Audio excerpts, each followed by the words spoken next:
We call to order the City Council work session for City of East Grand Forks for Tuesday, September 28th, 2021. Would City Clerk please call roll? Mayor Steve Gander. Here. Council President Mark Olsted. Here. Council Vice President Tim Riopel. Council Members Clarence Vetter. Here. Dale Helms. Here. Tim Johnson. Here. Mark Demers. Present. Brian Larson. Here. Does term quorum. Number 1, discussion on Indigenous Peoples Day. Excuse me. Mayor. Thanks, Mr. President. It's going to be, I think, a good conversation here today. I hope anyone who would like to join in is going to feel free to do that.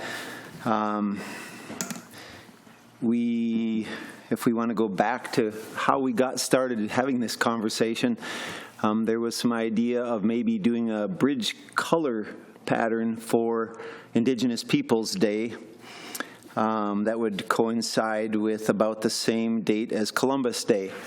And the request was made and it was considered, and there was some idea that perhaps we could put those two side by side. And I know there's been a nice effort that's been underway in Grand Forks to make some of these changes. And so some of the folks who are working on behalf of those changes would like to address us, and we're happy to have you here. Just a couple of thoughts I have, and then maybe we can hear from our guest. Benjamin Franklin is quoted as saying, "Half the truth is often a great lie." If we think of that, half the truth is often a great lie, especially if the half of truth that you get is stacked in one way or the other. If you intentionally leave out a bunch of stuff and only tell the half of the truth that favors the point that you're trying to make, you can tell the biggest lie possible by doing that. When it comes to the history of North America, I think in some ways we have received half of the truth. We've received half the truth that comes mostly from European colonization of North America and the formation of the United States. I think there is some truth to that idea. There are many untold stories of valor, kindness, thoughtfulness, spiritual life, respect for elders, and other positive qualities that Native American people possess. And I do believe that Indigenous Peoples Day is an effort to talk about the other half of the truth that will really round out our knowledge of the true facts of history. So that's how I would just open things up. And I know we have Courtney Davis here, Mr. President, if you want to call on her. You want to come up to the podium and address the council, please? Want to state your name? That'd be great. Hello, my name is Courtney Davis-Huvansok, and I'm an enrolled citizen of the Turtle Mountain Band of Chippewa. Thank you, Mayor Gander and members of the City Council. I am very excited at the opportunity to come speak to you all today. I live in Grand Forks. I have lived back and forth between Grand Forks and Belcourt, North Dakota, my hometown, since 2002. I am a proud homeowner, have 3 children in the Grand Forks Public School District, and I have done a lot of community organizing on the Grand Forks, North Dakota side, and just here to offer up my perspective as I know as Mayor Gander has expressed, there is always, 2 different sides to, history, and here to answer any questions that y'all may have about maybe some inaccuracies, also the meaning behind Indigenous Peoples Day, why it's important for me as an enrolled member of a tribe from North Dakota to see this on a citywide level, and if I could literally, pun intended, bridge the conversation over here to East Grand Forks, I'm happy to do so.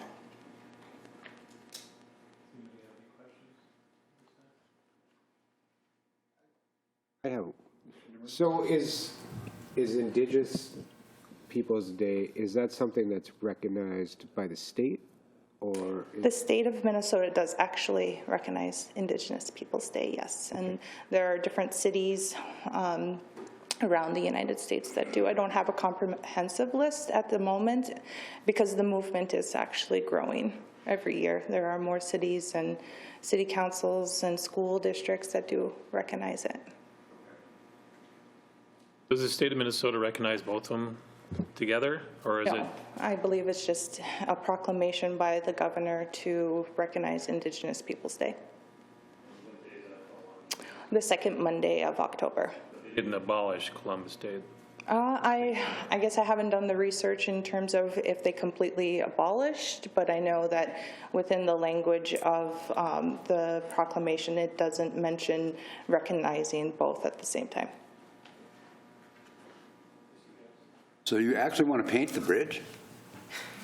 Light the bridge. Well, just light it. Yeah, that's how the initial conversation started, was with a bridge request to light the bridge on Indigenous Peoples Day. And then I realized that I wasn't familiar with the process, and so the inquiry went to both mayors. And then once the request was denied, I wanted to bring forth a conversation about a respectful request to have the East Grand Forks side recognize Indigenous Peoples Day. Thank you. Mayor, I know you wanted to add something. Sure, and I don't have them in front of me, but I could read off every email that you've sent, and the tone of them has been so respectful, so constructive, so positive, and I just want to make sure everybody knows that you are kicking this off in a very friendly way, and just hoping to see some good things happen. It's a funny thing because almost by happenstance, I have been exposed to some little bit of background on the exploration of America just in the last few months, and it's pretty interesting to see all of what went into all of that. It's difficult to nail down, but it looks like there have been people, and you can correct my facts when I'm done. You take some notes and tell me what I missed. In North America, as far back as about 18,000 years, plus or minus. Current Native American groups appear to have been here for over 11,000 years. Christopher Columbus and his crew got here just over 500 years ago. There's so much history to be shared in order to fully understand this land in which we live and which we share, all of us. So we need to learn of the wisdom and the thoughtfulness of Chief Joseph and the Nez Perce tribe and the people. We must learn of the valor and dedication of Chief Geronimo and the Apache. In the Northeast, we have much to learn about Chief Pontiac and the Ottawa.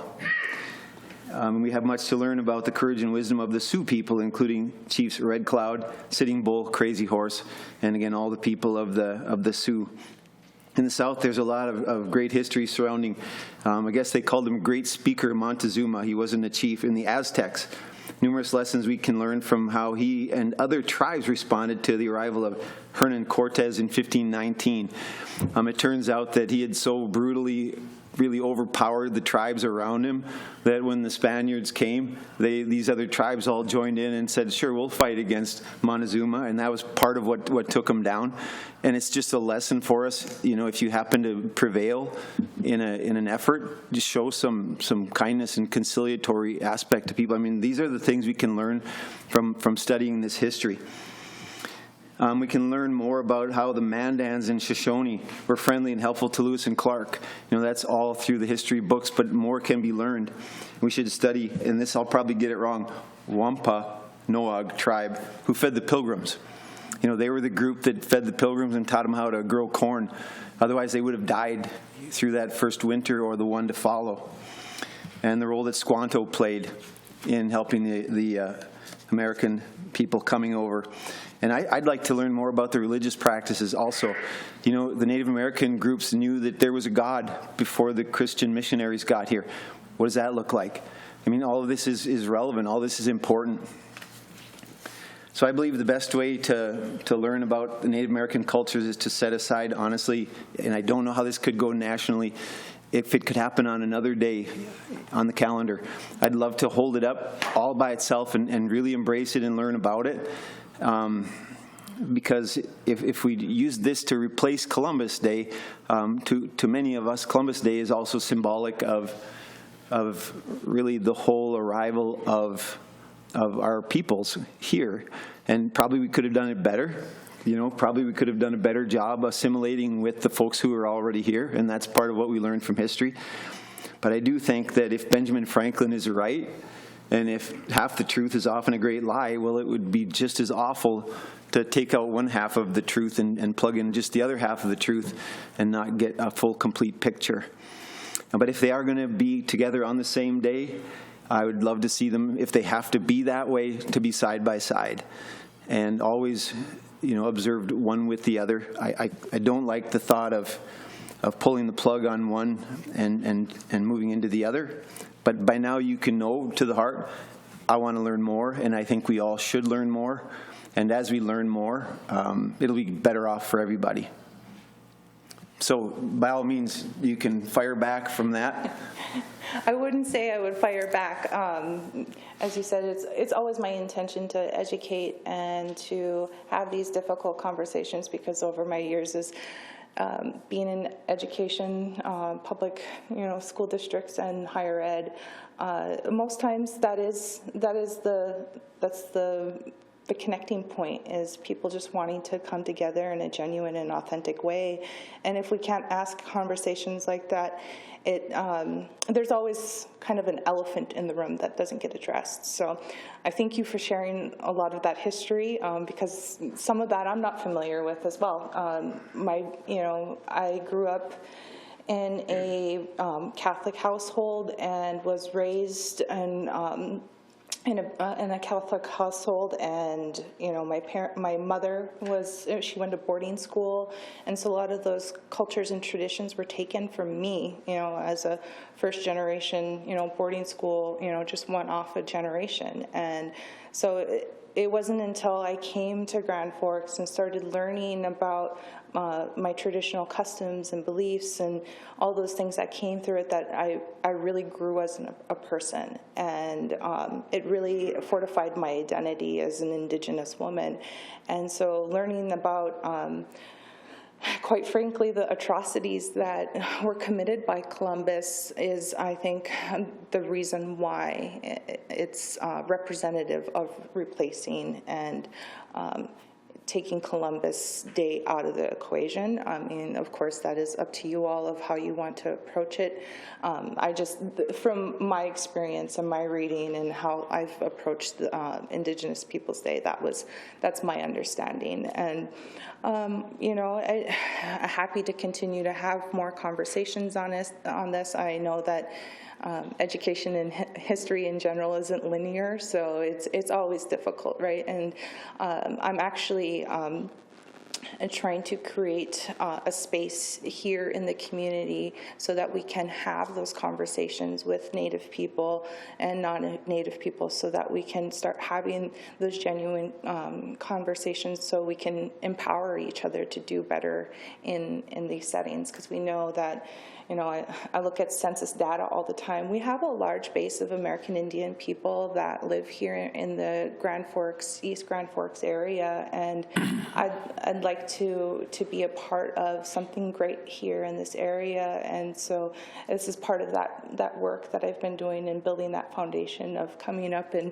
talking in front of you all, because it's not easy for me as a community member to stand here behind this podium when you all are sitting behind the desk, because I realize that you all have the power to do this. And I'm just a community member that's very passionate about bringing this in front of you. I have, like I said, 3 kids in the school district, and I want them to be proud of their heritage, and also be able to talk to their teachers, and their teachers feel comfortable, having conversations about the people of this land, and also maybe even contacting me to come and share the little bit that I know, because I know that I'm very young in my knowledge. Like I said, I didn't start learning about it until I got here 20 years ago. So I'm just really happy to be able to come in front of you all today.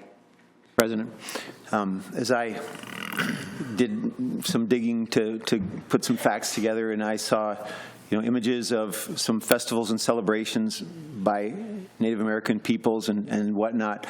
To be honest, to the extent that those images seemed foreign to me or strange or some way troublesome, that's on me.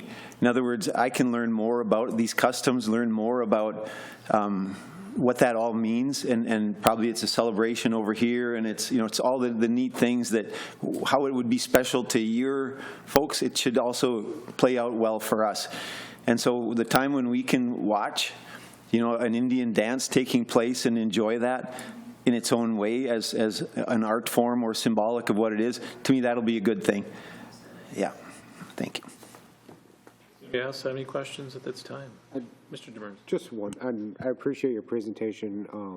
Wondering kind of more specifically, what's the vision for Indigenous Peoples Day in the area? Like, what is there an ask, or is it The ask, I guess, would be an official recognition for East Grand Forks to recognize Indigenous Peoples Day officially.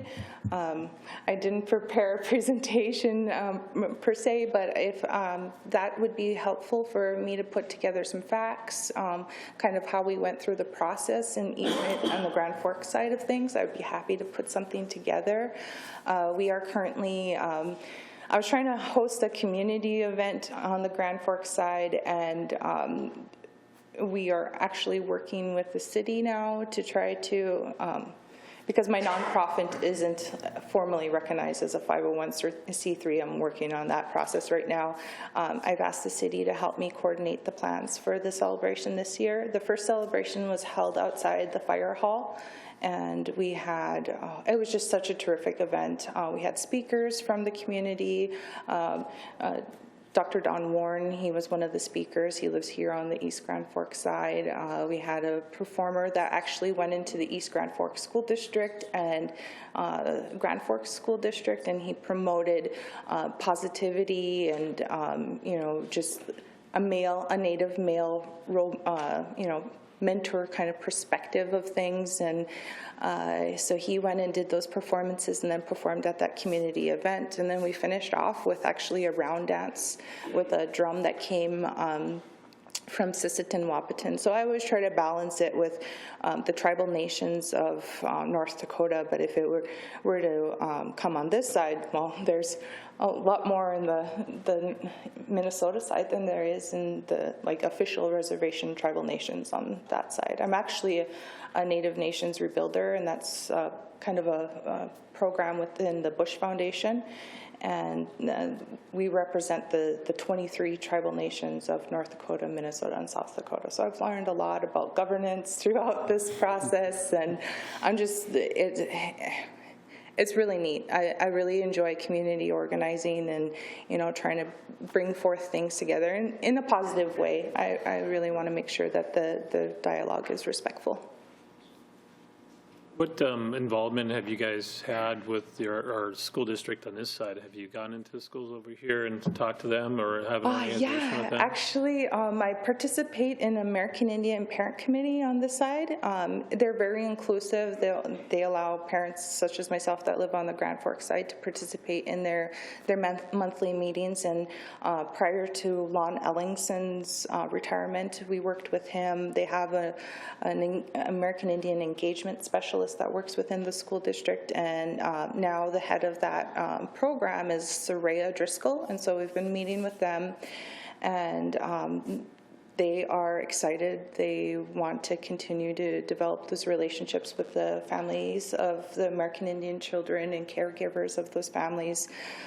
And so we're really trying to bring together Grand Forks, East Grand Forks side together, so we have a better representation and a stronger foundation for American Indian families. And likewise, I worked for the as the American Indian liaison in the Grand Forks School District, so I've been working with their Superintendent Brenner, Assistant Superintendent Lewis, and then with the city, I've been working with Mayor Bochensky, Greta with the city, and Cheryl with the city to do that planning. So tentatively, we have an event planned for Monday, October 11th at 6:30 in City Council after their City Council the whole meeting. So I would welcome your attendance at that event as well. City Hall. Yeah. Going to be in City Hall? Yeah. Okay.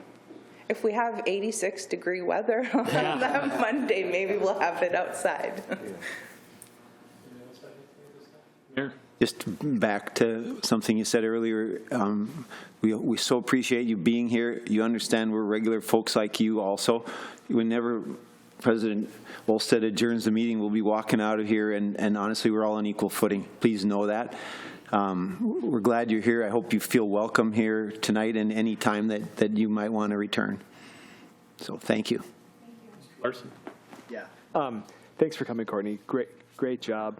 You know, I'm highly supportive of this initiative. This is something that, while I'm supportive of, I feel like I just don't know enough about. So I'm really looking forward to future conversations with you, specifically regarding how Indigenous Peoples Day does or does not work well with Columbus Day. I really want to kind of understand that, especially from your perspective and the American Indian perspective, as well as other initiatives that we can take forth here in our community to be even more welcoming to the American Indian population. So thank you for coming.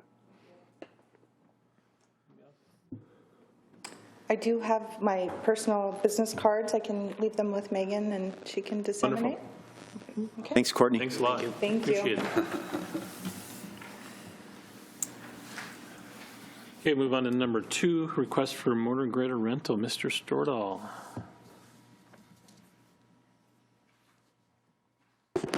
Thank you, Mr. President.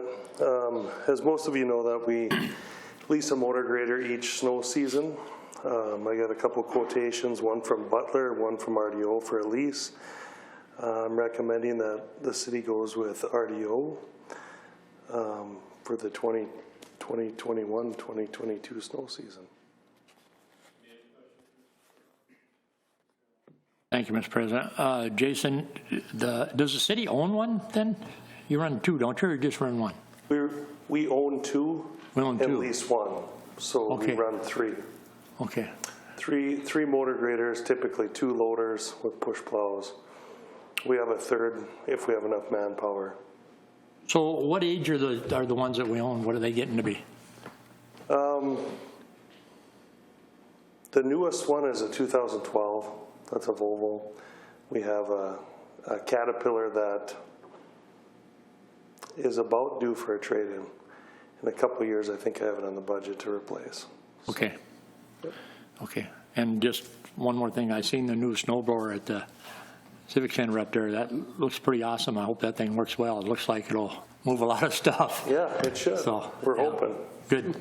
Thanks. Mayor Gander. Do we do some maintenance on this leased one, some regular routine maintenance, or does it all get done by the company? It all gets done by the company. Okay. Yep. Thank you. Thank you. Move on to number 3, building committee update and presentation on recreation facility improvement planning. Mr. Huttunen. All right. Thank you, Mr. President. So I think just to start, number 1, thank you all for being willing to meet for the work session in this room. I think just the presentation we're going to share for all of you, it'll be hopefully a little easier for you all to view with the computers right in front of you. And I brought a lot of friends with me as well, so there's a little more room for them to sit. You have friends? They don't have a choice tonight but to be my friend. So you're going to hear from some of the committee members that we have put together tonight. So I'll just do a little introduction of the presentation we're going to have, and then I'll hand it off to some of the committee members that have spent a lot of time working on this project to really give you an update on the work we've done to date the past 6 months. You're also going to hear from both construction engineers and JLG as we go into some of the presentation and some of the work that we've done. So I'll start with saying, number 1, I'm incredibly proud of all of you for allowing me and asking me to be able to put this building committee together. And I'm proud of the building committee for the process that we followed and the work that we've done to date. We've had some great conversations through the last 6 months up to, I think we've had 12 committee meetings. Some of those meetings have taken as long as 3.5 to 4 hours. And so there's a lot of time invested by this committee, not only being in these facilities with family members that participate, but really being invested in this process and understanding how important it is to all of us. And I hope through the presentation tonight, they'll be able to share some of that and help everybody really understand where we stand today with our facilities and just why it is so important. Throughout the presentation, a couple of things that I think are really important, maybe decision makers that we've had as a group, and just to remind all of you through the process since this started in 2019 with our initial feasibility study that was conducted, we've learned, number 1, that we have a high dollar amount of deferred maintenance that need to go back into these facilities. And we've learned in the last 6 months, since we've had JLG reignited in this, since we've had construction engineers come on, we have learned that deferred maintenance number does not get any cheaper. Okay, the longer this goes, the more expensive it gets. It just keeps going up. And there certainly are going to be decisions we can make as a community that we think are best for us going forward, but that number continues to get large. We are not in a position tonight where we have real dialed down specific costs for you, but we do have an initial opinion of cost to go along with the concept we're going to show you tonight, and construction engineers will talk through that a little bit. But understand, as we present tonight, we hope that you'll allow us just to be able to present this entire plan to you, and there will be some time for some questions and some feedback from all of you at the end of it. Number one, I would say that the thing I'm most proud of with this group is this process, from the community input surveys we held in 2020 to the one community input session we were able to have at the Civic Center before COVID kind of stopped us with in-face meetings, to the fundraising feasibility study that we did this year. We feel like we've done a really well-rounded job of understanding what the community has told us to date and what they think is really important in these facilities. We have looked at this as a committee. When I say we, I mean as a committee, as a community. We've spent hours in visioning sessions discussing what the current needs of the facilities are versus what the wants are in the facilities, and understanding how we want to see our community's recreation facilities be programmed in the future.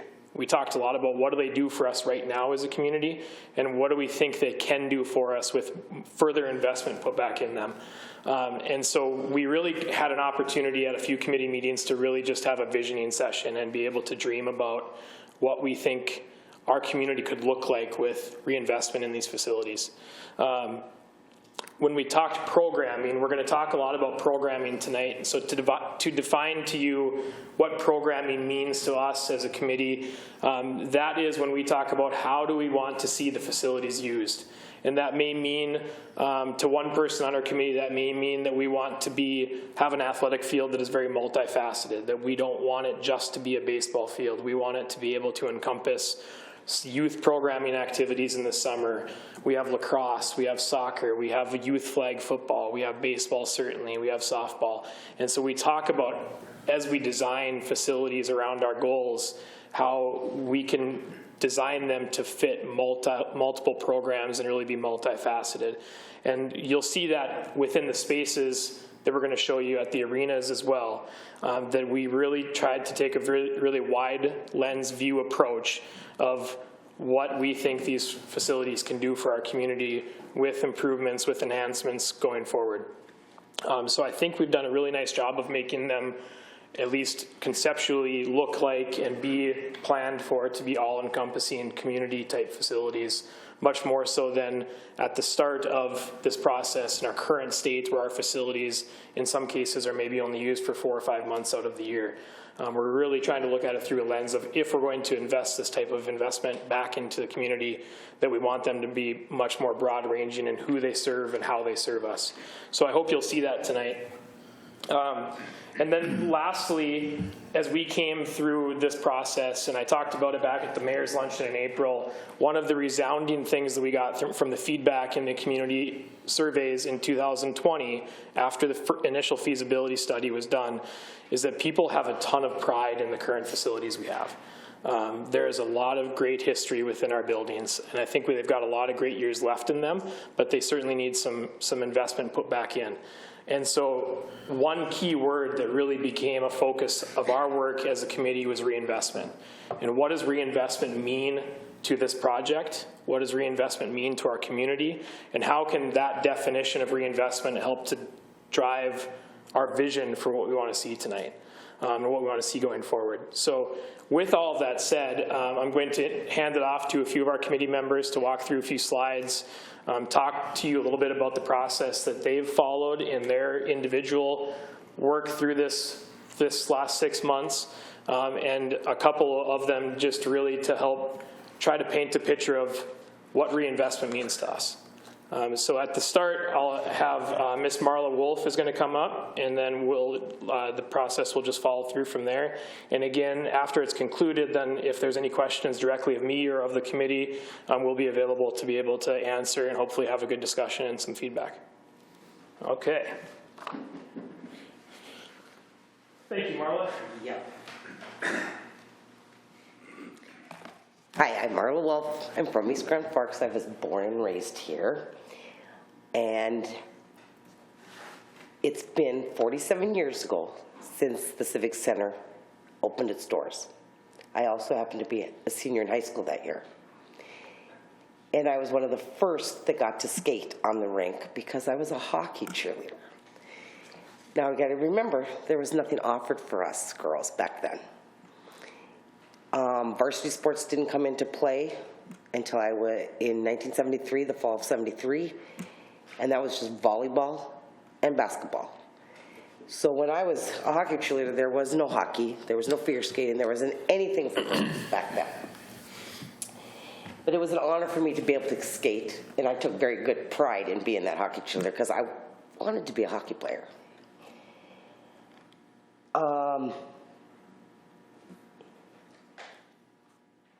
And of course, as you can see, times have certainly changed where everybody's included in every kind of activity of all ages, everything.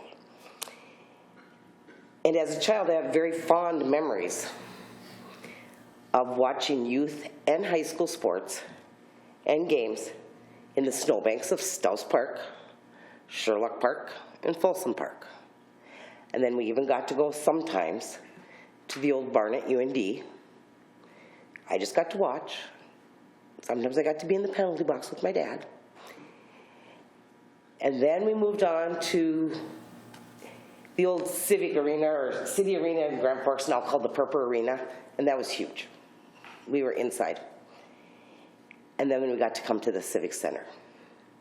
I also was the first class to graduate from high school out of the Civic Center. Again, in 1982, the VFW Arena opened. It was built by a large donation and by volunteers of our community, including my dad. And they laid the blocks.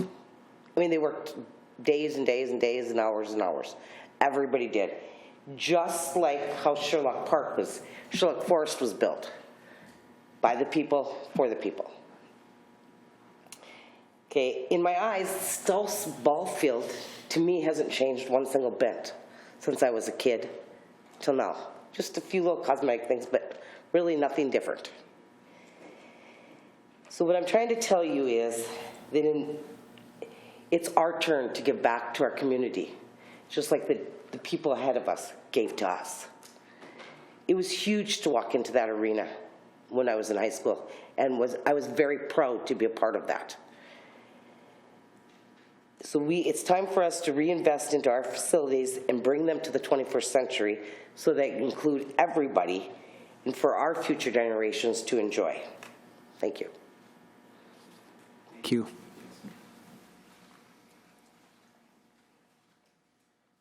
Good afternoon. My name is Karen Peterson, and I want to share my story with you. Now, I grew up in small town America, in a town much smaller than East Grand Forks, Minnesota. And I remember being a little girl and being handed a piece of paper in school, and they were going to be offering ice skating lessons outside at Berge Stafford Park. I was so excited about this that I brought it home to my parents. My eyes were bright, my heart was racing. I was going to get to learn how to skate, only to be told that we lived out in the country and I had to ride the bus home, and they could not make that work, right? My dad looked at me, he saw the hurt in my eyes, he went outside, he started his loader tractor, he drove out to the pond in the middle of the field, and he cleared off the snow so that we could learn to skate on the most imperfect, bumpiest ice one could ever imagine. So let's fast forward to 1999, when Mike and I first moved to East Grand Forks, Minnesota. Because it was time for me to go back to school. And prior to that, we had to decide where we were going to live. Now, Mike being a native of North Dakota, right? Me being a native of Minnesota, he was not going to get me to move to the dark side. So we moved to East Grand Forks. Now, having East Grand Forks as our permanent home was never part of our plan. We weren't going to stay. We weren't going to be here. Well, before we knew it, our family of 3 became a family of 6, and 2 decades later, I am still here. So why am I sharing my personal story with you? Well, for this, the answer is simple. In my role as the president of the Northern Lights Figure Skating Club, I was given an opportunity to be part of this committee and to ask to be able to talk to you about what reinvestment means to me. When reflecting on what I wanted to convey to the council, well, I can honestly tell you that one of the main reasons why my family has made East Grand Forks our permanent home for the last 2 decades is largely due to the East Grand Forks Park and Recs Department and the programs that they offer to the community. East Grand Forks Parks and Recreational Programs have provided my family with opportunities to explore their interests, whether it be on the baseball field, on the ice, the bike trails, or at playground. Now, not only did these programs allow my family to pursue their interests and to develop their skills, but as my kids grew older, it provided them with an opportunity for to work in the programs that they believed in, where they became seasonal employees for the Park and Recs Department. And they wanted to share their skills with the next generations for the various programs. Now, as you know, the programs have become more than just skills and jobs for my family. It has become part of their passion. In addition to the skills that they learned or the interests that they developed, more importantly, it is the relationships that were formed between the players, between their coworkers, and between us as parents. It is these relationships that create a community and create a home. Reinvestment to me is not about the money that it will take to bring our current buildings up to code or to expand them to become more encompassing. It is about reinvesting in a community where we can develop skills, explore interests, cultivate passions, and to create a home. The image I want to leave with you today is the hurt in that little girl's eyes when she was told that she was not able to participate in an activity or in an interest that she was excited about. I want us to be the one on that loader tractor plowing that snow so that a dream can come true. Thanks.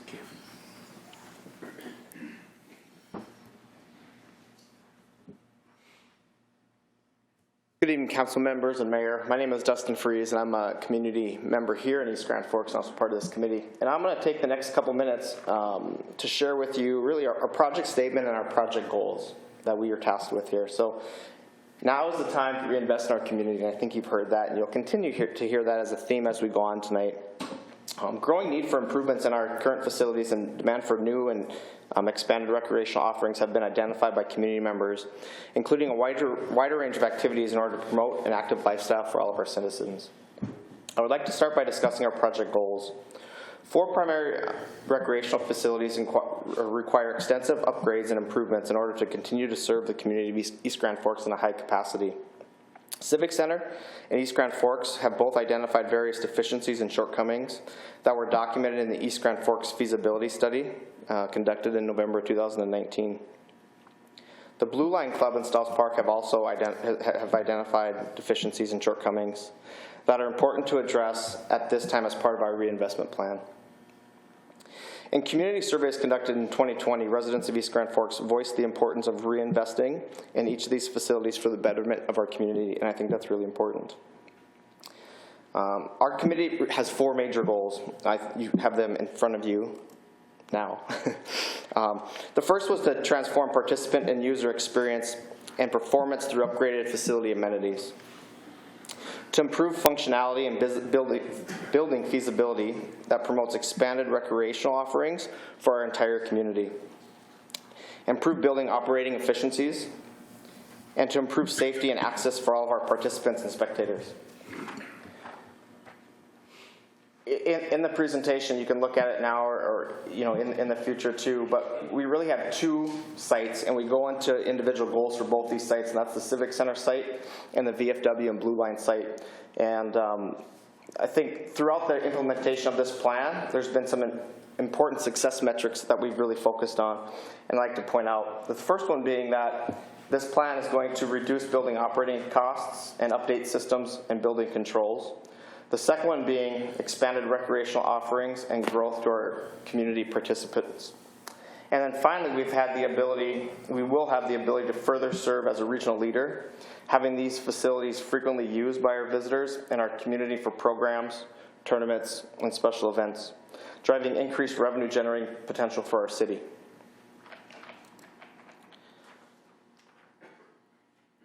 We've looked at how we can expand and what the expansion means for some of the programs, and how we can be more inclusive and more diverse in what these facilities can offer to our community members.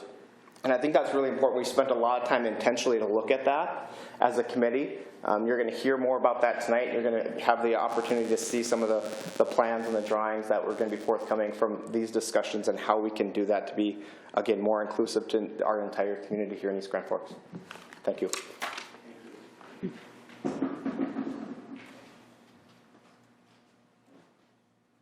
Good evening, Council. My name is Tom McDonald. I'm with Construction Engineers, but beyond that, I'm also a resident of East Grand Forks. 2009, my wife and I relocated back from the cities back to our home area. I graduated from Red River. She graduated from Central. My kids won't go to Central. Her kids won't go to Red River. So we were very proud to relocate back to East Grand Forks. Yeah. So my role in all this, and a lot of times you're going to see a whole presentation, and then you're going to, here's the cost. Well, we want to rip that Band-Aid off right from the beginning. So as we get into things, before we get into drawings, I want to kind of show kind of what these costs are at.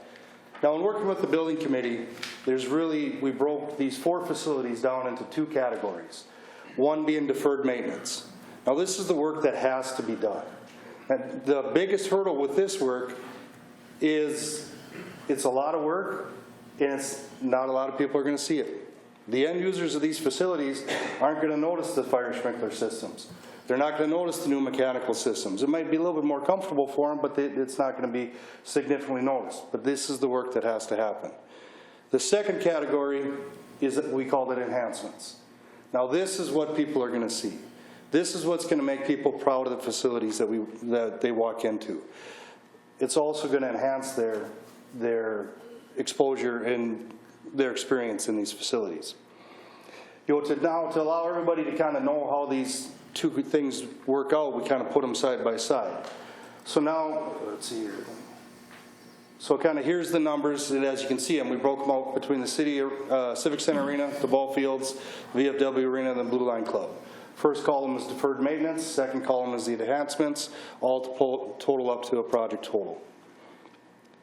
As you can see, the deferred maintenance is about 2/3 of these numbers. And these numbers are significant, without doubt. But the goal of these budgets, and understand that these are budgets, are to give the building committee as well as the city council and as well as this community the right information going forward on the direction that they need to take. Now that I've kind of answered the first question, I'm going to kind of turn it over to Adam and let him kind of go through what this works out to be. And then I'm sure there'll be some questions afterwards. So, thank you.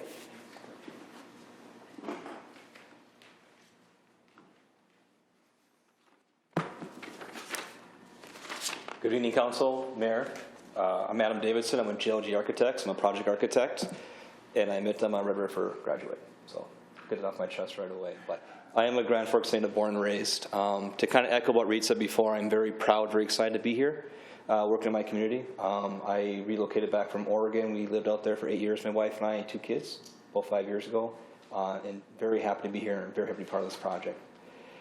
To set the stage before what we're going to view upcoming in some of the concepts, I want to start by saying, kind of getting the expectations level, that this is preliminary. This is about visioning. This is about reimagining what we can do as a community with these facilities. It's about respecting the history and the past of what's there, building on top of that, and then celebrating a new experience that really promotes for generations, promotes inclusiveness, diversity, for an ever-changing time that we live in right now. So this is not final, this is not concrete. It's what can we do? And it's like, this could be something. As we begin the concept phase and as we work as design professionals, we always start by listening. And everything that Dustin has said, and Marla has said, and Karen has said, and Reid, and so on, is about all the listening we have done to establish goals, to establish visions, objectives, define the problems, and really get to a place where we can define the project and really understand the why. Why are we here? Why are we doing this? Reid said it's reinvestment. That kept coming up. So when we look from a design perspective and how do we solve these solutions with visuals and actual, built environments, we really take that to heart.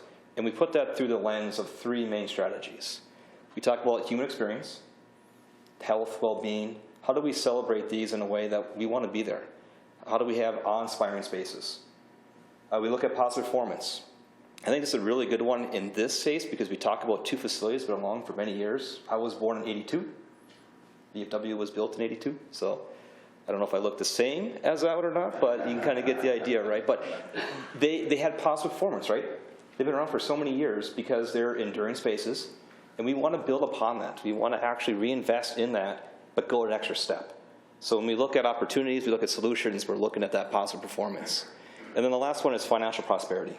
This really is one of the triple bottom lines in terms of how are we going to financially be efficient with these upgrades and these facilities as we enhance them, but also as we look at the deferred maintenance. How are we going to be fiscally responsible with these? And then that's in terms of just operation maintenance and utility costs and performing that. But what about any type of revenue generation? Are there opportunities when we look at reinvestment that we can do that? So as I go through all of this, right, all of these items real quick here, where this got us to is kind of what we call a Part D. It's kind of like the backbone of the project from a design perspective. And it's really about creating environments that are more diverse, more inclusive, and have a greater range of involvement from the community at large. That's what we're really trying to do here in terms of reinvestment, and that can be done in many ways. So what we're going to show you here upcoming is some of those ideas, some of those visions. Have an open mind. This is going to be a great discussion, and kind of want to show you what we came up with. I'm going to start off with Civic. And this whole topic is, this whole section, is define the vision. I'm going to go through Civic first, and I'll go through VFW. With the Civic, one thing that we learned through all the meetings that there was an opportunity there when we were looking at Stells Park. The needs of Stells Park, what were the reinvestment and what were we visioning for Stells Park and from the amenities for the new ball field and grandstands and having amenities for participants and spectators. When we were talking about Civic and what we were planning to do with Civic to, again, reinvest, we saw something there. We saw a synergy. Is there a possibility to take the needs of Stells Park, the needs of Civic, and combine them into a multi-purpose environment? And so the big move here and what we're trying to showcase is that we can find ways to provide synergy and efficiency from multiple programs, from ICE, from field, and beyond, into a central facility that's multi-purpose. So what you're seeing here is the idea, again, the vision of what a new high school Legion Field will look like in conjunction with an addition to Civic. I'm going to get into some of the floor plans here in a second, but from a greater aspect, you can see here just the amount of program that is happening in this site from what it used to be. Now, a lot of things that we have to address with this too is on the deferred maintenance side. I won't get too much into that, but we do understand that we have some deterioration of the parking. We have some safety issues to work on. We have some drainage issues to work on. And so when you look at this and the parking and the access and everything, that is part of the plan to really up and improve the way we access the site, the way we park, getting pedestrians from their stalls to the entrance and finding safe ways to do that. Make sure that we have a well-drained site so that we don't have any water issues, which we have right now, back up in the facility. We want to address those. Those are things for the deferred maintenance. But the greater thing here is to look at the opportunity that it could present as far as a multi-purpose environment for not only East Grand Forks community, but I think even beyond a little bit in the region. So what that looks like here, and I'm going to show you floor plans. There's three things to the floor plans. Number one, in white, is going to be existing spaces that are mostly going to remain or proposed to remain, but what we're looking at doing is some of the necessities of the upgrades like accessibility, some of the building systems. Everything in the dark green is proposed to be a new, as far as an addition or enhancement. And so that's part of the enhancement costs. And then everything in that light green color is going to be reimagined, reconfigured spaces in the existing facility. One of the biggest things about the event level that we're trying to do is increase its operational efficiency, the use for the participants, coaches, players, etc. Also, too, we're looking at the accessibility. We're looking at adding an elevator. We're looking at, there we go, that's the button I'm looking for. We're looking at bringing up the existing corridor to one level, so we're not going up and down as we go into the player boxes. it goes back to that inclusiveness, the diversity, right? We're trying to reimagine and reinvest and reorganize spaces that can be used by everybody, and that we can get people down there in a safe way, and then we expand on that. And the way we expand on that is really enhancing the amenities such as lockers. So you can see here a new men's varsity hockey team. You can see here much more useful space for public lockers that actually have the space you need to bring in all the bags and everything that happens for hockey events. And you can see the number of lockers in addition. Some of the other things too is looking at is going to be spots for coaches, youth coach, sports medicine training, referee lockers, and storage opportunities. So with this here, the idea is that we're really trying to enhance just the overall, again, operations of what this does from a participant standpoint, and make that human experience and make that experience much better and enjoyable for those people who are using those spaces. Safer, healthier, again, overall well-being. As we move up to the concourse level, I think this is where you're going to see a lot of the more bold changes. The biggest change and the biggest opportunity that we see here is the idea of reorienting really the access to the site and into the facility.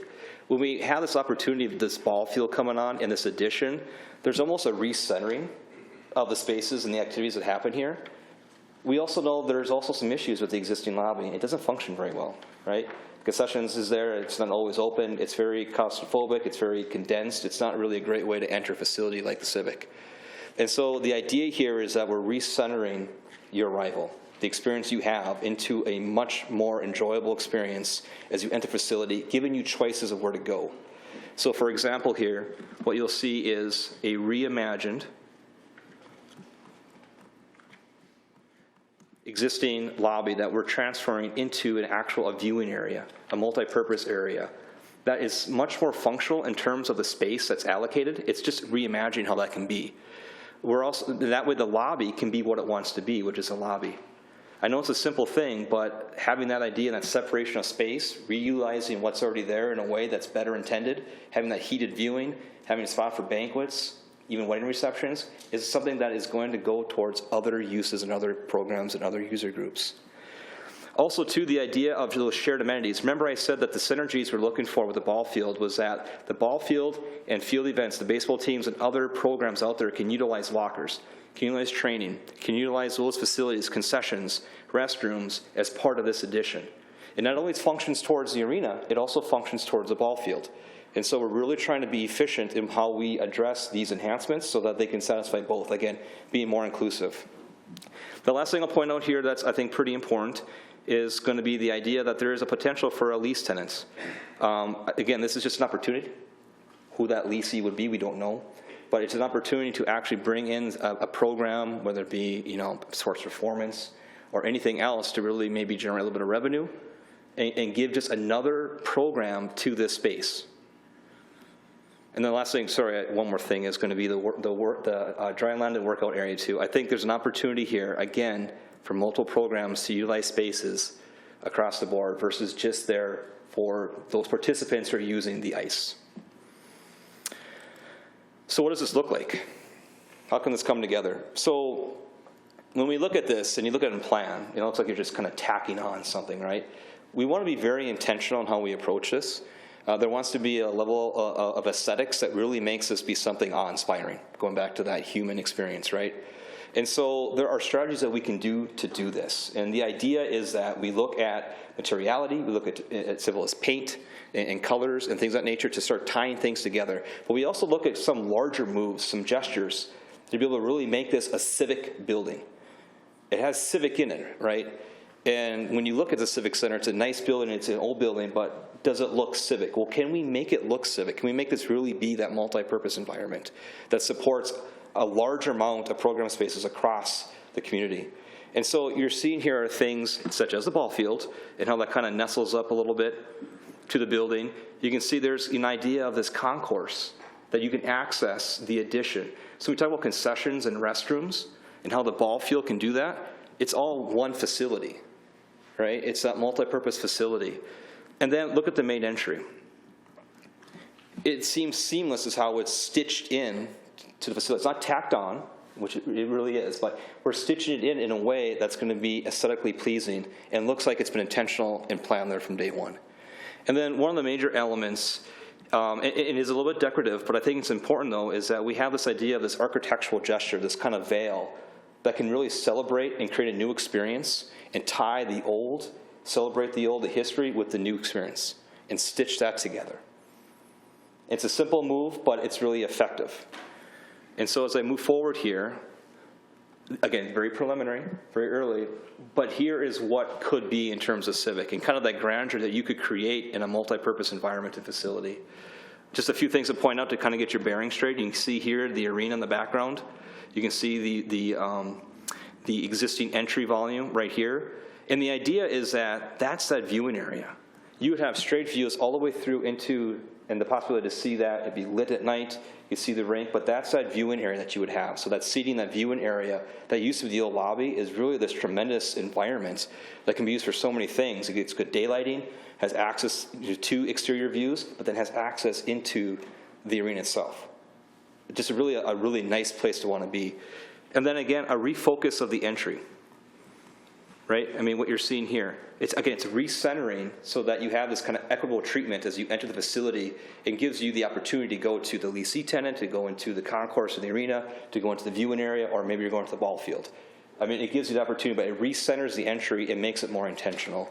And then lastly, over here, what we have, and you can see that veil connecting as we go down, right? It's trying to connect and stitch and tie everything together. Then we have actually a dedicated entry that, like you'd have for a baseball field, an entry gate.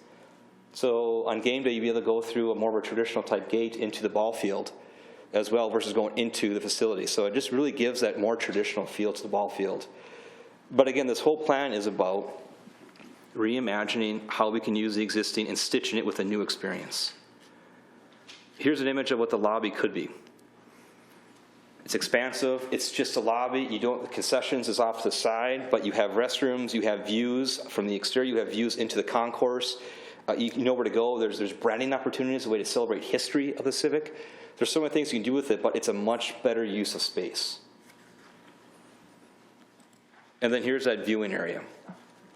Again, reimagining what that lobby could be in terms of a space that's more functional for spectators and just for other events. Again, banquets, things of that nature.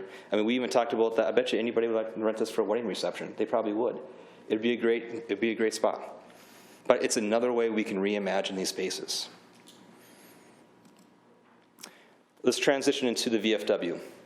Now, with the VFW, there's very similar strategies to this one. I think the biggest thing when it comes to a site that's different than Civic is that this is a kind of a complete reset in terms of you access the VFW, how you park, how you drop off, and just overall safety. I think, as we all know, with Bigland and how that kind of meanders its way in and just kind of a very odd parking, I think it's very confusing. It's not very safe. And so what we're looking at is a realignment, which is similar to what we do with Civic and that recentering. It's a realignment to the center of the two facilities, because what we're proposing here is bringing two facilities into one. So we're going to recenter, we're going to realign access to get those views, to get that to work out so that when you're dropping off, whether you're parking, it's much more situated to how you're going to experience and access the site. When it comes to the spaces of the connection, what's really important here is that we're trying to create a facility that has the opportunity to act as one, so tournaments and other things. There's also spots for community events, open spaces. We talked about maybe some fitness happening here as well, fitness opportunities. And so there's a lot of things that we can look at here, but one of the biggest things is that it's stitching two facilities together, and you get this opportunity for viewing and spectating for both arenas. So when you talk about multiple events, whether it be figure skating, whether it be hockey or everything else, now you have a facility that can compete and do that in a way that's actually very, very functional. So just to kind of get your bearing straight a little bit, there would be a main entry towards the middle of the two here, and I'll get you to the second about celebrating the history of the VFW and how we can tie together designs from the past and the new. But the idea is that it would be a very open kind of commons area. Viewing for Blue Line, viewing for VFW, concessions and restrooms centrally located, community space that could be rented out for various programs, possibility for a fitness space there for the community, access from the back, so there's access all the way through the site. And then when we look at VFW itself, reimagining some of the spaces inside, right? This here is the existing entry. Reimagine that as another program use, so looking at figure skating as a way to really enhance their program and enhance the space they have in already used space, because we're resetting the entry to a new spot that's more equitable to both facilities. On the blue line side, looking at using kind of what used to be that main entry and the ice resurfacer and relocating that as a dry land and a workout area. Again, it's reimagining existing space in a way that can be used by both, but it's multi-purpose environment. As a veteran myself, I think it's important that there are some attributes to the VFW that we maintain and we use. Again, it's about celebrating the history, but also celebrating the new experience. There are opportunities to enhance this in a way that accommodates what's there before. As an example, here's an opportunity to really enhance that existing memorial. Actually touch it up, bring it up, highlight it, use it. Because as you would approach this facility, you would actually see that as the first thing before you divert into the facility. So we're really trying hard to respect what's already there, enhance what's there, but then when we add this new experience, we're really creating, again, that multi-purpose environment. So in this image here, what you're seeing is going to be that here's an entry vestibule, a little bit of canopy, and again, there's that existing VFW memorial, reorienting the site. On the inside, I mean, this is really a great space because what you see here on the left is looking to the VFW arena. What you're seeing on the right is looking at the blue line. And in between, you have this really multi-purpose functional space that can be used so many ways, whether it be a tournament on game day, whether it be another banquet opportunity. I mean, there's so many things you can do here, supported by restrooms, receptions, or concessions, excuse me, community room, and a lot of other things. So again, it's really making one facility, or two facilities, excuse me, as one. So before I turn it over to Brandon on conclusion here, what I'd like to leave you with is that what we really did here from a design standpoint is support the reinvestment vision by searching for opportunities, trying to reimagine what's there, listening to what we were told that we want to keep these facilities. They're robust, they want to be enduring, and we want to continue that on. And so these solutions that we're looking at is a way to bring that together, but again, celebrate that new experience. So with that, I conclude. I know I get really winded. I know they're sick and talking to me about this, but it's all the processes, but I really enjoyed being here. Thanks for your time, and I look forward to any questions or comments a little later. So thank you all.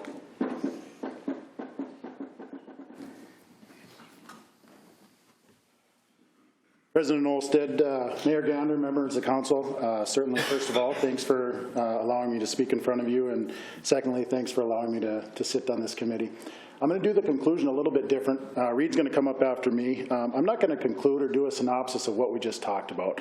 What I want to do is I want to capture some things, and I'm hoping that you all captured the same things that I did as they were going through. Let's talk about some words that were identified: pride, history, vision, opportunity, reinvestment. We heard reinvestment several times tonight. Passion, relationships, home, community, interest, inclusive, diverse, experience, fiscal responsibility, financial prosperity, things that we typically don't hear from the seats where you're sitting in or the people presenting. Celebrating, reimagine, enhancements, growth, safety, access, efficiencies, transformation, dreams, excitement, give back, and memories. You know, those are several words that were used throughout the presentation, in addition to synergy, multi-purpose, regional leader, and last but not least, increased revenue. But what I really want to focus on: pride, reinvestment, excitement, dreams, and growth. The only thing I want to do is I want to get in front of you. There's going to be a time where this council is going to be asked to take action. Right now, we're just sharing what we've done as a community. Our next steps, Reid will share the next steps, but the next step is to go broader into the community and share.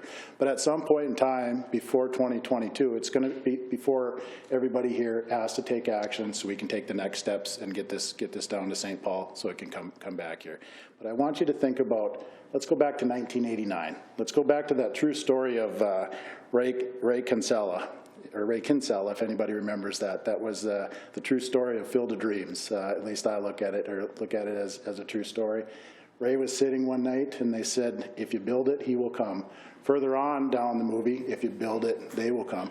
Insert any one of these words, but I want to leave the council tonight with you focusing on the word reinvestment. If we reinvest, they will come. And what I mean by that, we can look at they as tournaments, we can look at weddings, but most importantly, I think we need to look at our citizens and what we provide for our citizens. When this first started, we had some people would come to committee members. This is all about hockey. Brandon, you're a hockey dad.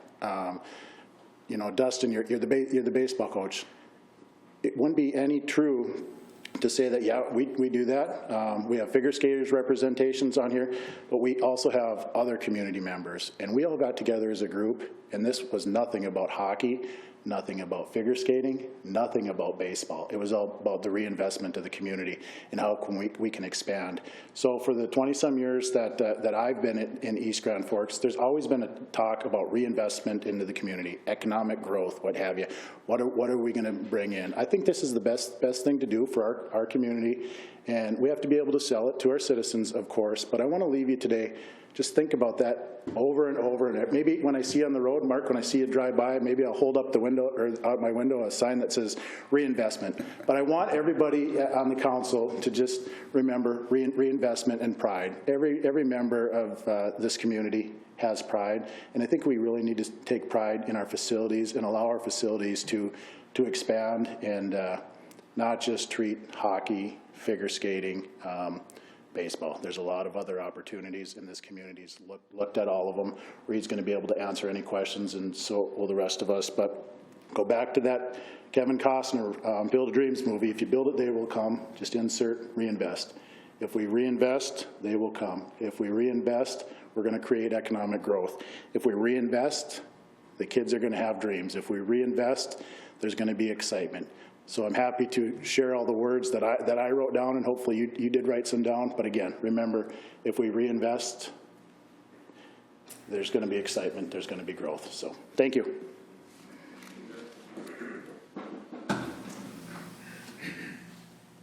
All right, thank you. So as you can tell, the committee has been very engaged in this process since the beginning of February. There's some really smart, really educated and hardworking people on it that are really passionate about this. So with that said, I think at this point, as Brandon mentioned, of course, there isn't any formal action we're asking of you all right now. A couple of the next steps that I think would be important for us to follow with your general feeling of approval, and it was certainly open to hearing any feedback or questions you have at this time, but I would like to, the committee would like to be able to schedule some community input forums and sessions to be able to bring these concepts and these ideas to the community as a whole and see what they think of them. And to really give us their open feedback again on this plan. It's been close to 2 years since we've asked for that feedback. And of course, a lot has happened and a lot has changed since then. And these plans look very different, as you all can see from what we discussed a couple of years ago. So that would be one step that I think would be important for us to take in the next couple of months. The other one being, there are a couple of resources out there that can do economic impact studies and look at return on investment type of portfolios to projects like this. The company that did the fundraising study for us, Convergent, offers some of that in their portfolio. The University of Minnesota Extension Service does that as well. I'd like to put a little more work into those and see what kind of timeline we'd have to get some of that feedback and input back. You know, to really be able to add that as a supplement to these plans to even make ourselves more informed and knowledgeable about what they could mean for our community going forward. So with that, I'd leave it to any feedback, questions you would have for myself or certainly any of the committee members as we stand now. First, I want to thank everybody for putting the time in, and it sounds like you guys have put a lot of time into it, and I appreciate it. I think what you guys brought back was great to see, wonderful to see everybody's passion in it. A couple of things that maybe I had questions on were maybe when it comes to whole community-wide, from not just the youth up to everybody. I know that we talked in the past about that, about how we could get the whole community involved from birth to our senior citizens. I mean, have you guys talked about that? Have that been a discussion? And maybe there were some aspects within the design that's going to maybe incorporate some of that, you know, because people would like to walk in the arenas or whatever it may be. I know you talked about some fitness areas in some of the arenas, but maybe something that, you know, people have, you know, maybe said to us in the past at different meetings or individually, saying, yeah, we want to do something for the whole community, but what about people that are, you know, don't have the kids in the programs and they want to still have activities. I mean, has that been a discussion that maybe, because you're looking at a whole community and not just looking at a certain segment of it. So I guess that's one question. I have a couple other after that. So. Absolutely. To answer that, so as we go through, I won't go back through the entire slide, but there's a slide in this early on that lists the current user groups of the facilities that we know we have as regular users now, and then a long list of the additional user groups that we feel like could use the facilities with the enhancements that we showed you by concept. And there are elements in both of the facilities that we think expand upon that and allow for it. We certainly didn't touch on them at great length tonight just due to time, but I'd be happy just to touch on a few. At the VFW arena, there's a couple of things. We've had some very limited discussion, President Olsted, about senior citizen activities. This conceptually we feel like is designed to allow for that, if the community wanted it to move forward, for senior citizen activities to be able to be incorporated into this facility. The VFW arena is designed still to continue to allow for walking laps around the ice surface on a year-round basis. The center addition area, I'll point out a couple. In this space here, that area where I'm highlighting now is designed to be a fitness space that would be like you'd imagine in a hotel or an apartment building. Certainly not vast in size, but it could have all of the multi-purpose fitness type space incorporated into it. It's positioned at the back of the building strategically because we felt like it was important to allow community access through these doors right here from the current back parking lot we have, so that could be set up potentially on a key fob type of access that somebody could pay a membership to have fob access to only the fitness room, and the rest of the space could be locked off if we wanted it to be. Certainly the large center area is one that could be used for senior activities in the daytime hours. There is a customer service office located here that we feel like could serve as an office for daytime hours, an employee that was there to facilitate those types of activities. This space is a community room that could be rented out for birthday parties, for private meetings, for use of senior activities of that size. Certainly if people are going to have a birthday party and they want to rent an ice skating at the same time, now they have a room that would have a sink, a refrigerator, an oven, and be able to come in and cook pizzas, set up some tables and have a private party right within that space. And it wouldn't have to interrupt the way the rest of the facility was operating during daytime hours. The concessions and restrooms are all available in that space as well. As we go to the Civic Center site, back a couple more, Adam touched on the new lobby space, and if it was designed that way, that we feel like that, again, could be something that could be used for banquets, for small wedding receptions, for luncheons if there were speakers that needed to rent a space for a luncheon. We feel like that front lobby space would be a beautiful place to do that. Adam touched on the leasable space. That's one that we, in brainstorming, feel like could bring a lot of value to our community. It was talked about as a sports excellence or sports performance training center. It was talked about as a children's museum. It was talked about as an interpretive center for just the history and the ins and outs of the history of East Grand Forks. So those are just a couple that our committee members came up with in a quick dreaming session about potential use of a space like that. The budget that we showed today includes, at this facility, it includes in the non-ice season having a turf or a sport floor type of environment installed on the floor of the Civic Center. Through all of the work of the drainage and the work that would have to happen on the outside of the building, we feel like we can answer the issue of the water coming into the floor when we get heavy rainfall. And if we answer that, we think by putting turf or a sport floor type of material in this space, coupled with a turf field where the baseball field is shown, we're creating an environment that can be used for programming all day, all year. I mean, I could, as our recreation programming in the summer months, what an incredible hub to be able to offer all of that activity on a turf field with a turf or sport floor inside, rain would never stop us at any time of the year. Our youth programming, our playground programs, our T-ball programs, they'd have a place to play at any time of the year. So we think we did, just in a snapshot of some of the considerations that are in these concepts, I think we're creating more access and more ability to meet all of those needs for the community. Yeah, and I didn't mean to make you go back through all that, but I appreciate it. And one of my main question was the senior citizens. I mean, because we talked about our senior center, how do we look at those facilities and how we can incorporate that going into these new facilities to condense? I mean, that was my main focus of doing that. Absolutely. But I wanted to take the opportunity to speak on it because I think it's important that we touch on all of those, and we breezed over them in the presentation. The only thing that's not in the senior center in this design concept that the current senior center has, and I'll just, so we're open and honest right away, it doesn't have a commercial kitchen in it. And so there's nothing accounted for in our budget now. Our current senior center has a commercial grade kitchen that we, through Lutheran Social Services, serve Meals on Wheels. That's not included in this design. It doesn't mean it couldn't be. It's just not planned for in what we showed you for opinion of cost today.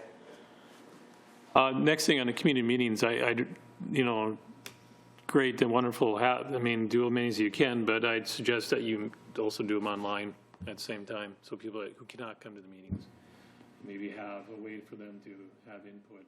You know, be it maybe the email questions or whatever, you can address them. But please do it online also. Absolutely, we'd be happy to do that. So, Mayor, I know you had something. Sure. You know, one bit of pushback that we've gotten is, geez, a lot about hockey and baseball, and yet that is two of the big programs that we run. I had occasion to tour the high school lately, and their facilities are amazing. I mean, I came through that school in 1979, and the upgrades from then until now will blow your mind. Many of you have kids in these programs right now, but if we're talking about basketball, we're talking about volleyball, we're talking about football, soccer, the facilities that they've built out for these programs are amazing. A lot of windows, you know, a lot of really great spaces to perform and enjoy for the spectators. And so to me, whatever we can do on our side, even to come back to that level and match that for our community, I think it's a good thing. But if you haven't been through the high school facilities, probably you all do. And I don't have kids of that age anymore, but they're really, really nice. Even to the training areas and the rehab areas for ice bath and the whole thing, they're really well set up over there. And so what I see here, you can say it's for the kids, and it is, but it's going to be great for spectators. You know, you've created an opportunity of even a greater enjoyment of the game for what's going on here, and I think a source of some civic pride. If these facilities come up and you've got that footprint, and you know we're honoring our veterans like you threw up in front of me there, you knucklehead, and I mean that's dear to me also, and you know that. I appreciate it. I didn't mean the word knucklehead right there. We're friends. And along with that, then finally, you know, sometimes to get the thing done, you do have to spend a little more than you originally thought. We need to be ready to do that, to be honest about what the needs are. I like that you've broken it out to deferred maintenance and also some upgrades that would increase not only the aesthetics, but also the functionality of it above and beyond what we have now. And I'm sure you'll be ready to, whatever we need to do to scale it in the end, if it has to be scaled back a bit to the funds available, we'll be ready to do that as well. But I'm excited to see it go forward, and even though the dollars came higher than some of our earlier preliminary thoughts, we're going to have to just try to all keep an open mind. Thanks. Better. Thank you, Mr. President. Great presentation. I loved it. The only constructive criticism I would have would be to get rid of the word deferred maintenance. I take a lot of pride, and I think this council does too, that we've been very open with all of our department heads that if they come to us that this building needs this or this building needs that, we've been very open in doing those upgrades. I can think of the police station, city shop, senior center, library we've been working on. We continually upgrade all of our buildings, and to have that deferred maintenance there, with the exception of probably the parking lot at the Civic Center, I can't think of any maintenance that really needs to be done, and that's a negative connotation when you go to the public. I think those are really probably basic upgrades where you're talking about upgrading the electrical system, the fire suppression systems, and those types of things. And to me, that's not deferred maintenance. That's just basic upgrades that we're going to do. So maybe going forward when we're talking to the public, just eliminate that wording and have something different in there that isn't as a negative connotation, because I can already hear the phone calls and people yelling at me for not keeping our buildings up, and I think we do keep them up. But great presentation. Yeah, it's time to go forward to the public and present it and get their feedback. Appreciate it. Thank you, Mr. President. I'd agree with Clarence. That was one of my thoughts too, is that deferred maintenance gets thrown around as a negative, and I don't know if it necessarily is or has been. But the concept is really is apt. It's the needs and wants or whatever. A couple of thoughts I had. When you looked at that lower level of the Civic complex, it called out a boys' locker room. Is there a comparable girls, or what's the, we noted or specifically noted a boys, is there a girls' equivalent, or what's? I don't know if it's even really worth going backwards. One thing too is, I know if you're going forward with the public, I don't know how much you want to get out. It would be helpful, just because of how it is here, if we could get a copy of this. I can't read a lot of the details and stuff like that, so. So I'll answer as Adam is helping us with the screen.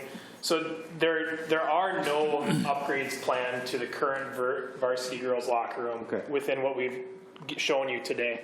I will say though that discussion was included in our process. The current footprint of where the girls varsity room is, we felt like we're still happy with. It's if it has a drawback, now that we've added junior varsity girls hockey, it's not as big as we would like it to be. We looked at adding on size to that as well. In order to do that, we would need to remove and reconfigure the stairs as you come in on the west wing of the building. There is a plan that Adam had showed us that adds on an addition to that side as well and changes that west wing door. It adds, I mean, I don't have the number, but it added more money to the project than we wanted to. And so just as a committee, that's already a decision that we made in trying to focus the additions, if we're going to consider those, to as few places in the building as possible. But as a community point, if people aren't aware of the building, the varsity girls locker room was updated in 2015 and is still in new great condition. So we feel like that still serves us. And then there was a second question, but I don't remember what it was. There's much, but and obviously if there's an aesthetic change to the thing, you'd probably run it throughout whoever. But structurally, on the Zamboni end, because it's below grade, does this type of plan vision some sort of mediation for flooding or any of those type of things? Yeah, so part of the process here is that we engage with engineers. So one of our engineers is going to be A2S on the civil side. And so one of the things that we're going to look at is mitigating the issues that we have there. What we're finding is that we're getting water backing up not only through the trench drain that's there on the inside and the outside, but also from the street. So it's coming from the public way. We need to find a way to begin looking at pumping and other measures such as that to mitigate that, because right now it's all gravity fed. And so from an engineering standpoint, and I'm not an engineer, so I'm not going to speak too much to it, but from an engineering standpoint, is that will be something that we'll need to address, especially at that location, but I think all around the perimeter too as well, because there's water issues that we have over on the east side too that we're aware of as well. With the proposed enhancements on the east side, there'd be a lot of development that we would do to help mitigate that, the ball field and say addition. But on the north side, we don't really have any development, but that would be part of the project. And that is included as part of the project costs and part of the project in our engineer narratives that we do have as a separate document. Thank you. Yep. With the move of the major baseball facility to a more central, or not central, but a centralized location near Civic, what happens then to Stouse, or the ball fields at Stouse? your other question was, you asked for a document that you can see and zoom in on this. There is, outside of this presentation, there's a full project booklet that includes all the civil or all the engineering narratives that Adam has talked about. I plan to email that to all of you after the meeting. I got it late today, so I'll share that, and that will be posted on our website too, so people can read the meeting minutes from all of our meetings, look at all the narratives from the engineers, and understand really what we're discussing. Your question about Stells Park, that we certainly still feel like we need to maintain and continue to use Stells Park as a complex.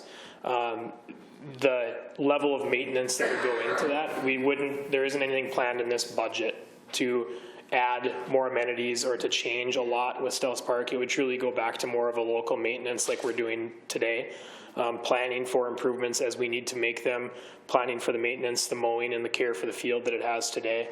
But it would largely maintain itself as the two fields as they look and act today. Certainly with two high schools in our community with varsity baseball programs, we feel like there is a good need for two competition level fields. It just got reoriented to the Civic Center to make use of some of those shared amenities.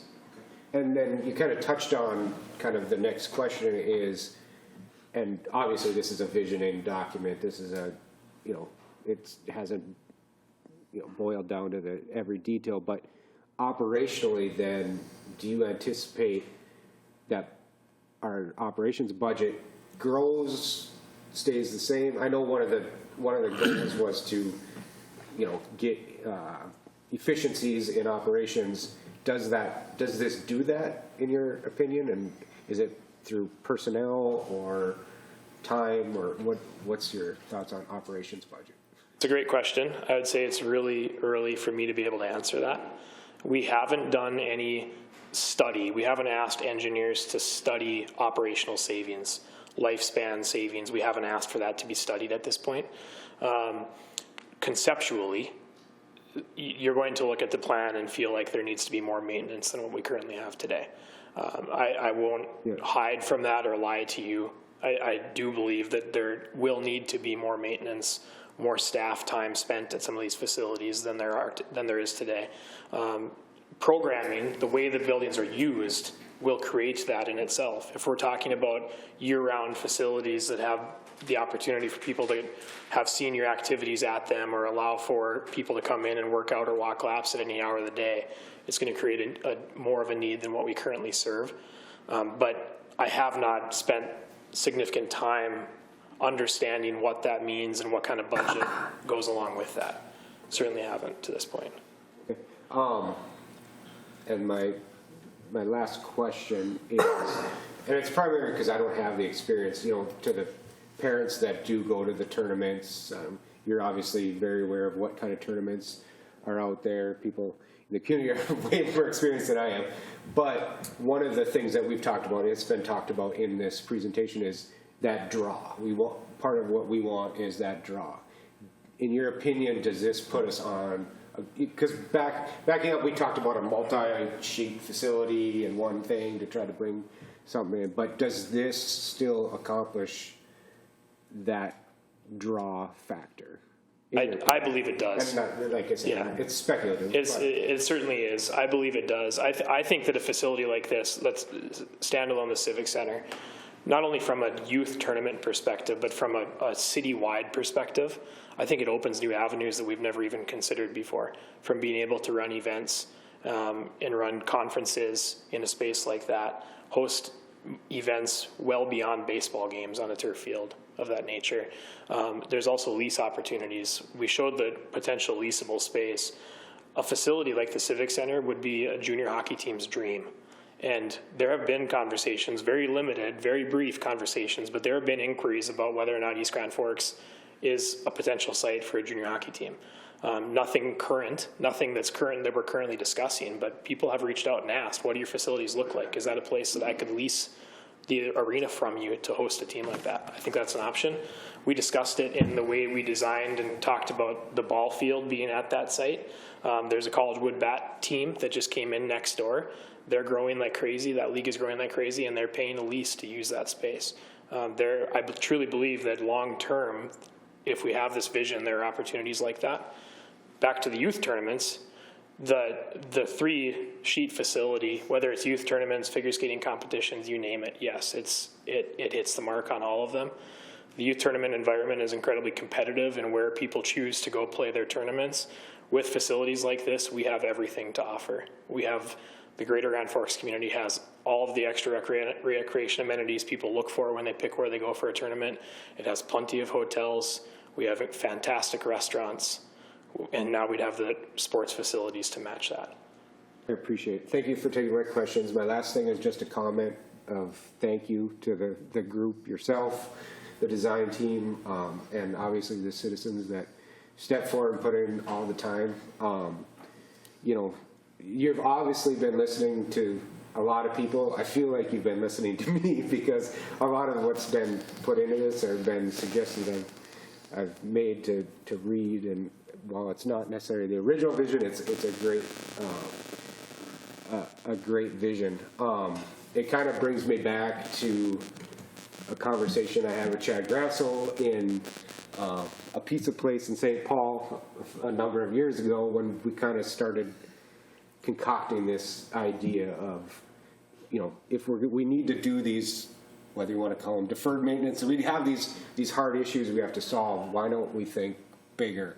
And after that, you know, conversation, I was very excited about the project. I've gone kind of a little after the feasibility study. It was probably the lowest part I've ever felt about this project, and I have to say that I've in seeing this, it brings me right back to that beginning excitement about something that we can do as a community. I think, yeah, the numbers might be a little bit daunting and scary, but I always think, you know, if there's a will, there's a way, and you know, the money it's obviously important, but it's the least.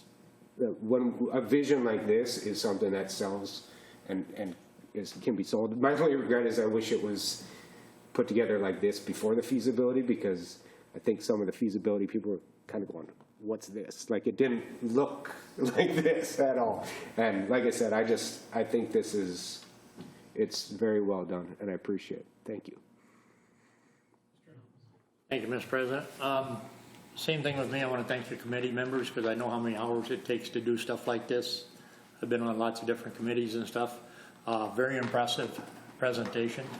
I have just one simple little request, and I'm in the business, so I hope when you are looking at the parking lot at the VFW, I hope you're taking in consideration of buses, because everybody builds stuff, school district done it, and they have to redo their parking lot because they just don't think about buses. It's crazy. It's a big thing, and the hotels, the same thing. They build hotels, they don't think about buses, and what do they get? That's a lot of their business. So I hope you're taking that in consideration. That's my only little thing I have to add to it right now. So. Anybody else have anything at this time? I guess I'd just say. You already had your say. One more thing. No. Reid, I can't think of a person I'd rather have than you as our primary point person for this whole effort. You've done an amazing job. I think you have a great skill set for exactly what you're doing. You brought in good professionals, really well connected in our community of the people that we want to hear from, and their enthusiasm. I mean, you keep giving us updates on the meetings and the time that these folks have spent, and we just can't thank all of you enough. And Reid, thank you. It's great having you on board at this time. You really bring what we need for this project. And Brian Larson, council member, you are used to facilities management, so I'm so glad that you're on our council also. As you're used to seeing these kind of numbers that make maybe some of us gulp, you'll be looking at them going, now this is pretty much what we should expect, right? And so I feel like you're going to be a good resource for us. And also, again, just I think the folks in the room are the ones we want going forward. Thanks again, Reid. The only difference here, Mayor, is you're talking state money versus. Yeah. Mr. President, if I may, I would just thank you, Mayor, for your comments and want to thank the committee members that certainly without their time and the staff that I have that work for me, I don't think that we'd be where we are today with this plan. So I really am proud of what we've done to date.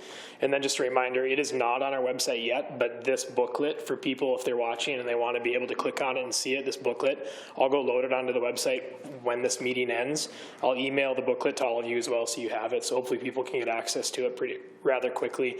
If you're on the website, you'll have to go to Parks and Recreation, and then there's a tab that says Recreation Improvement Planning, and it'll be linked on that. Thank you, sir. Thank you again for the committee. Thank you. Entertain a motion to adjourn. So moved. Moved by Demers, second by Larson. All in favor, say aye. Aye. Opposed, same sign. Motion is carried, means adjourned.